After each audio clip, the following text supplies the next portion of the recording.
¿Y cómo están? En esta ocasión haremos un breve reencuentro o retroalimentación de las dos unidades que se han visto durante la publicación de los videos. Empezamos por la redacción de textos académicos. Bueno, la redacción de textos académicos hace referencia a un estilo de expresión que los investigadores emplean para definir los límites intelectuales de sus disciplinas y áreas específicas de especialización. Algunas características de la redacción académica incluyen un tono formal, el uso de la perspectiva de la tercera persona y no de la primera persona, un enfoque claro sobre el problema de investigación y el uso de palabras precisas.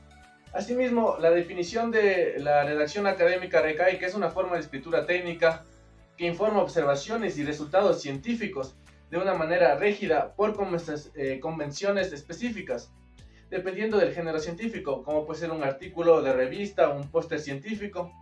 Una recomendación para la escritura de textos académicos es que hay que evitar iteraciones injustificadas de frases, ideas o palabras. Asimismo, el autor ha de adoptar una forma homogénea de presentarse, siguiendo un mismo criterio, y ha de evitar cambiar constantemente el sujeto. Su público principal es otros científicos y deben ser ideas claras, precisas y que no contengan ambigüedad. Ahora pasaremos a lo que es citar. Citar, según la Real Academia Española, es reproducir o mencionar las ideas o palabras de otra persona. ¿Qué es necesario citar? Se cita todo tipo de datos, cifras, estadísticas o fuentes orales que no sean de conocimiento común, frases copiadas literalmente, teorías o ideas de otros autores o cualquier información específica que no sea de conocimiento público. ¿Qué no es necesario citar? Por ejemplo, hechos o datos de conocimiento común, nuestras propias ideas, aportaciones, observaciones o conclusiones, fruto de nuestro estudio y reflexión. ¿Y cómo se cita? La forma en que citemos dependerá del estilo bibliográfico que citemos. Muy bien, ahora daremos un breve repaso sobre la citación y la referencia. En el trabajo de un solo autor se menciona el apellido del autor y el año de publicación, no se incluyen sufijos. También el nombre y el año deben estar separados por una coma, como se colocan en paréntesis, como el ejemplo que se posee acá. También encontramos tres tipos de citas, que son en el énfasis en el año, énfasis en los autores y énfasis en el texto. Varios autores, ¿cómo se cita? Siempre se cita ambos autores cada vez que se presenta la referencia. Cuando son 3, 4 o 5 autores, se citan todos la primera vez. En citas subsecuentes se incluyen únicamente el apellido del primer autor, seguido de et al en cursiva y el año. Y cuando un trabajo tiene 6 o más autores, se cita únicamente el apellido del primer, seguido por el segundo, por et al, sin cursiva, y el año. Sin embargo, en la lista de referencias se escriben las iniciales y los apellidos, como el ejemplo de a continuación. La cita de un autor citado por otro autor, se cita el apellido del autor y entre paréntesis se pone citado por, seguido de coma y el año de publicación. Con autores claves como Piaget, se debe ir a la fuente original y no citar a través de otros autores. Se debe evitar este tipo de citas e ir a las fuentes primarias, como tenemos en estos ejemplos que están aquí. Cuando hablamos de citas textuales, utilizamos citas cortas, que son las menores de 40 palabras. Una cita textual corta, con menos de 40 palabras, se incorporan en el texto y se encierran entre doble comillas. Se cita el autor, el año y la página específica del texto y se incluye la referencia compleja en la lista de referencias. Cuando el texto literal está en dos páginas, se pone p.213 o pp.213-214 si la cita ocupa más de una página, como el ejemplo que presentamos a continuación. En las citas textuales largas, con más de 40 palabras, una cita textual mayor de 40 palabras se despliega en un bloque independiente y se omiten las comillas. Se empieza un renglón en una nueva línea a 5 espacios del margen izquierdo. Se cita el autor, el año y la página específica del texto y se incluye la referencia completa en la lista de referencias, como tenemos el ejemplo a continuación. Muy bien, seguimos por la parte del resumen. El resumen constituye el segmento más leído de un proyecto, da una visión de conjunto del trabajo, constituye una versión reducida del proyecto científico, por lo cual sintetiza de forma lógica el contenido esencial del tema tratado. También su redacción se realiza en un solo bloque, en estilo impersonal y generalmente en tiempo pasado. Suele pedirse en más de un idioma. ¿Qué no ven un resumen?, se preguntarán. Información que no figure en el texto, abreviaturas, acrónimos o símbolos o fórmulas poco conocidas y referencias bibliográficas. La reseña es un escrito breve y conciso en el cual se realiza un examen o crítica de una obra o acontecimiento reciente para darlo a conocer al público. La palabra como tal deriva del verbo reseñar, que a su vez proviene del latín resignar, que significa tomar nota, escribir o apuntar. Las reseñas aparecen por lo general en medios de comunicación, sobre todo los impresos, como periódicos o revistas. La reseña fundamentalmente informa sobre el contenido de su obra. Su estructura tiene como una primera parte introducirla, en la cual se define el objeto a tratar y se hace una descripción panorámica y resumida de lo más esencial y relevante de la obra. El comentario de textos es una actividad compleja para quienes están interesados en expresar de manera objetiva una opinión. A menudo se recurre a comentar la impresión generada a partir de la lectura, lo cual no es del todo incorrecto, siempre y cuando se justifique y se incluyan las razones que los fundamentan, lo que resulta importante para distinguir entre las impresiones de la lectura inicial y lo que hablamos de la crítica. La crítica, la introducción, podemos decir que es una lectura crítica que ofrece estrategias de acercamiento a los textos con fines de análisis, estudio y valoración detalladas. Tiene como base la lectura de comprensión. Se clasifican en la lectura informal y la lectura crítica. A continuación, se detallan las características de la lectura crítica. Por ejemplo, es una reflexión sobre el contenido del texto mediante el juicio valorativo de ideas presentadas. Asimismo, implica establecer una relación entre la información del texto, los conocimientos previos y los obtenidos de otras fuentes para contrastarlas.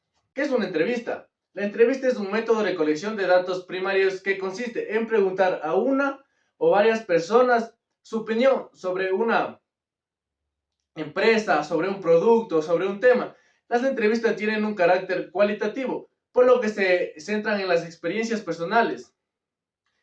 El objeto principal de la entrevista es conocer los comportamientos, actitudes y opiniones de las personas. En comparación con otros tipos de investigaciones primarias, las entrevistas suelen tener un mayor índice de respuestas y proporcionar resultados más fiables. Entre el tipo de entrevista destacan tres, que viene a ser la entrevista estructurada. En esta entrevista es la que el investigador plantea a los participantes una lista de preguntas preparadas de antemano. En la entrevista no estructurada se basa en preguntas no establecidas, sino que hacen un seguimiento basado en las respuestas de los entrevistados. Y en la entrevista semiestructurada es una mezcla de entrevistas estructuradas y no estructuradas. Las entrevistas semiestructuradas incluyen una lista de preguntas predeterminadas, pero no establecidas en orden. Muy bien, ahora hablaremos acerca de la descripción. La descripción es una herramienta discursiva que permite explicar las características de los sujetos, de los acontecimientos que tienen lugar, de los espacios físicos donde se desarrollan, incluso de las situaciones que se tienen, tanto en situaciones reales o en textos de ficción. La descripción comprende todo aquello que el hombre puede caracterizar. Se trata de poner en palabras aquellas ideas que las personas se figuran en su mente, por lo que les llega fundamentalmente a través de sus sentidos y quieren manifestarlo por medio del lenguaje. Las oraciones descriptivas no son oraciones de acción. Las descripciones caracterizan algo y no le asignan comportamientos particulares, sino que se detienen en sus características generales.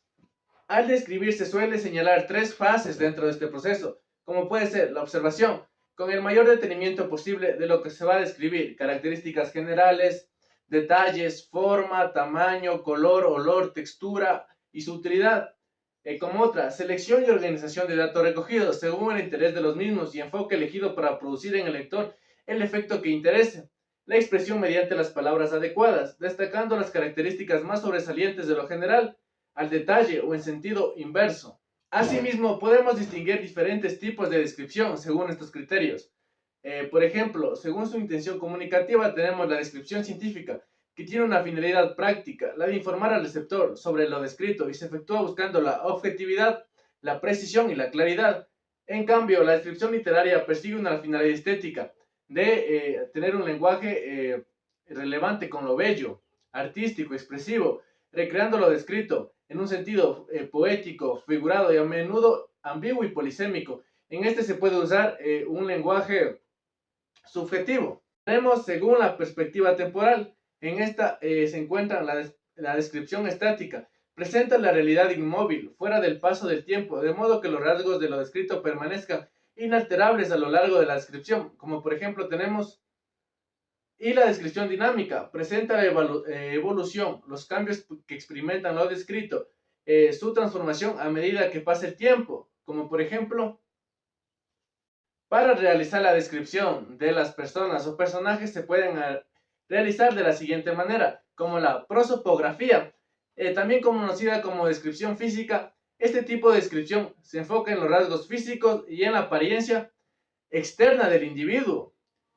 La etopeya, también conocida como descripción psicológica, es aquella que describe la personalidad y los rasgos psicológicos de un individuo, por ejemplo, la personalidad, el carácter, las creencias, entre otros.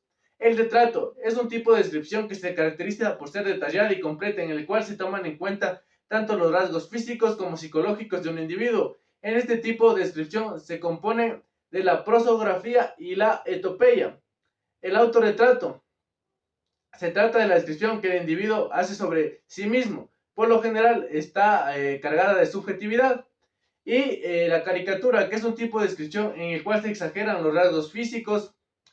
Para la descripción de lugares tenemos la topografía, que se refiere a la descripción que se realiza sobre un paisaje o un lugar específico, donde se encuentra el descriptor, quien puede sumar su percepción particular del espacio. La zoografía se trata de la descripción que se realiza sobre cualquier tipo de animal, y la cronografía es la descripción de un hecho personal, social, político, cultural, histórico, entre otros, que se desarrolló en un momento o época específica. La descripción como un método de investigación científica, la observación sistemática y la descripción detallada de un fenómeno en una manera que se puede ser replicada. Por ejemplo, la frecuencia de eclipses lunares, la composición y orientación de capas de piedra en Utah o el comportamiento de chimpancés en la naturaleza. Estas y a veces otros tipos de evidencias son utilizadas para desarrollar una hipótesis o múltiples hipótesis para explicar un fenómeno. Observaciones adicionales u otro tipo de investigaciones se utilizan para probar las hipótesis o para determinar las probabilidades que tiene. El lenguaje connotativo es el que se emplea de forma figurada o simbólica. De esta forma no comunica únicamente información, sino que también aporta sentimientos y emociones. En cambio, el lenguaje denotativo es en el que se usa la palabra acorde a la realidad en sentido totalmente objetivo, es decir, cuando es una información se debe de producir tal y como es el hecho o la información. Así hablaremos rápidamente de lo que es el adjetivo y el sustantivo. El adjetivo son palabras que dicen cualidades de los sustantivos, como por ejemplo, la casa blanca o los viejos libros, y el sustantivo son los nombres que se les usan para dar a los sujetos, como puede ser mesa, carro, libro, chaqueta. ¿Qué es un punto de vista? La idea de punto de vista refiere al lugar desde el cual una persona observa una situación. Tanto el lugar como el hecho de observar pueden ser concretos o simbólicos. Si una persona está parada frente a la puerta de su casa y afirma, desde mi punto de vista, eso que se acerca volando a toda velocidad es un halcón, la expresión estará basándose en algo físico. El punto de vista del sujeto depende de su ubicación corporal, al igual que la percepción. El ave que se acerca volando. Una opinión. Dado ese significado que tiene, podemos decir que punto de vista es un término muy utilizado a la hora de referirse a la charla que mantienen dos o más personas sobre un tema concreto. De esta manera, en cada una de ellas, los participantes lo que será ofrecer, valga la redundancia, su punto de vista, su opinión acerca de aquel. De ahí que si es una charla, cuando el sujeto comenta, respeto tu opinión, pero mi punto de vista es diferente, ya que yo nunca desconfiaría de Clara. La noción de punto de vista está relacionada a la subjetividad y al pensamiento. El punto de vista en este caso es una opinión personal del sujeto. La perspectiva literaria se puede definir como la percepción que tiene sobre el texto y contexto de un libro, pero para entender qué es la perspectiva literaria hay que entender qué es perspectiva. Se entiende como perspectiva a la apreciación plástica y objetiva que se tiene sobre las figuras geométricas, artísticas y en nuestro caso literario. Se ve la profundidad, distancia y apreciación particular de las figuras. En este sentido, la perspectiva de una habitación es diferente en un niño que la que ve muy grande. En cambio, un adulto que ve las dimensiones proporcionadas.